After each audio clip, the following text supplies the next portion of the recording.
बोलो सियावर रामचंद्र की जय। कृष्ण जी, आज आप हमें ये बताएं, जब विभीषण जी रामचंद्र जी के पास पहुंचे तो उन्होंने अपने मन की बात तो उन्हें कह दी। जी, रामचंद्र जी ने उसका उत्तर क्या दिया? बहुत बढ़िया प्रश्न है। भगवान श्री राम और विभीषण की जब भेंट होती है, विभीषण उस भाव से आए हैं कि एक भक्त भगवान श्री राम से मिलने के लिए आया है, तो अपने मन के उद्गारों को व्यक्त कर देते हैं। विभीषण बोलते हैं, हे प्रभु, आपने मुझ अधम पर कृपा कर दी है, मुझ अधम को कैसे अपना लिया?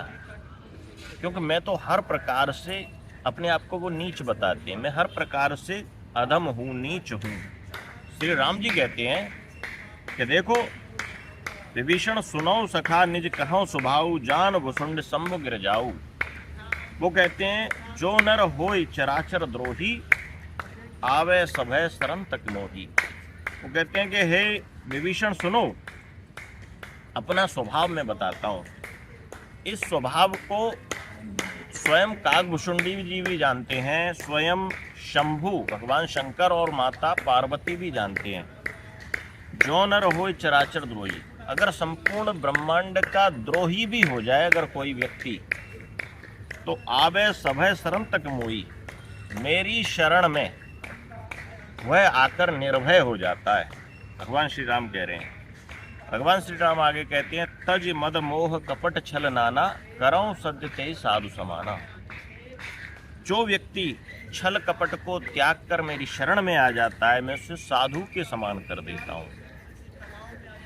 अस सज्जन मम उर्वस कैसे, लोभी हृदय बसें धन जैसे। और इस प्रकार का जो सज्जन है, जो सज्जन व्यक्ति है, भक्त है, वो मेरे हृदय में किस प्रकार से बसता है। जैसे किसी लोभी के हृदय में धन बसता है ना, वैसे ही ऐसे व्यक्तियों को मैं अपने हृदय में धारण करता हूँ, ऐसे शरणागतों को अपने हृदय में धारण करता हूँ। राम जी कहते हैं, तो सुनो विभीषण, मुझे कौन प्रिय है, आगे सुनो। सगुन उपासक परहित, निरत नीत दृढ़ नेम, तेनर प्राण समान मम, जिनके दुजपट प्रेम।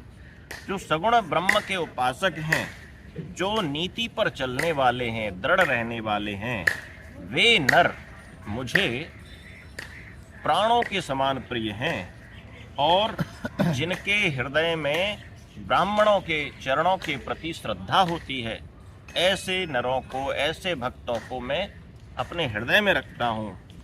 सुन लंकेश सकल गुण तोरे ताते, तुम अतिशय प्रिय मोरे। ये सारे गुण जो मैंने बताए हैं ना, ये सब आपके भीतर हैं, इसलिए आप मुझे बहुत प्रिय हो। आप ये मान के चलो। विभीषण जब प्रभु श्री राम की कृपामयी वाणी को सुनते हैं, तो प्रभु श्री राम के चरण पकड़ लेते हैं। तुरंत उनके हृदय में अपार प्रेम प्रकट हो जाता है और अपार प्रेम से भर जाता है।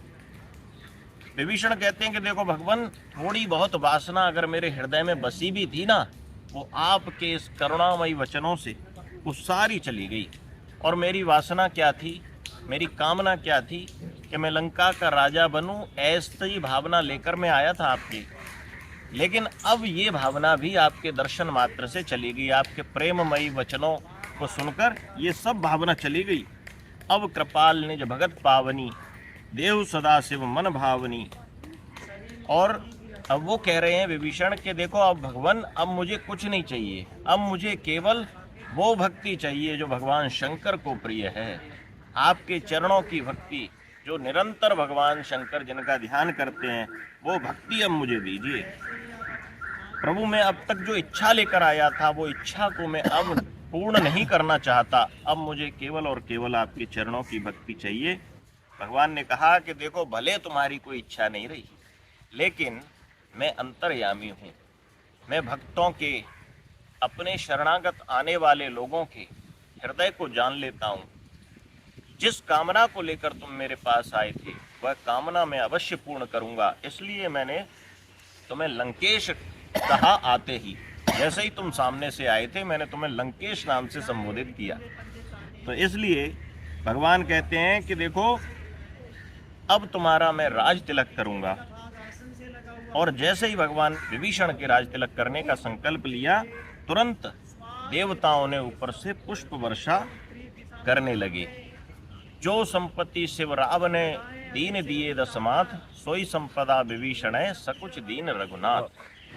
जो रावण को भगवान शंकर ने जो संपत्ति प्रदान करी, यानी लंका का राज्य पद उसको प्रदान किया, वही भगवान श्री राम कहते हैं कि अब मैं कहता हूं कि इस राज्य का अधिकारी यदि कोई है तो वो विभीषण है। तो भगवान श्री राम ने विभीषण को वह संपत्ति प्रदान की और उनका वहीं पर समुद्र का जल मंगाकर विभीषण का राज तिलक कर दिया। और ऐसा करते ही देवताओं के मन में हर्ष उत्पन्न हो गया।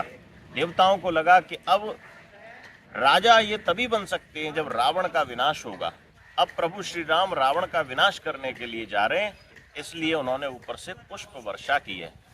और इसलिए प्रभु श्री राम की कृपा देखिए कि जिस कामना से भक्त उनके पास आता है उस कामना की पूर्ति तो करते ही हैं और साथ में भक्ति का दान भी करते हैं। इसलिए आज के वीडियो में इतना ही।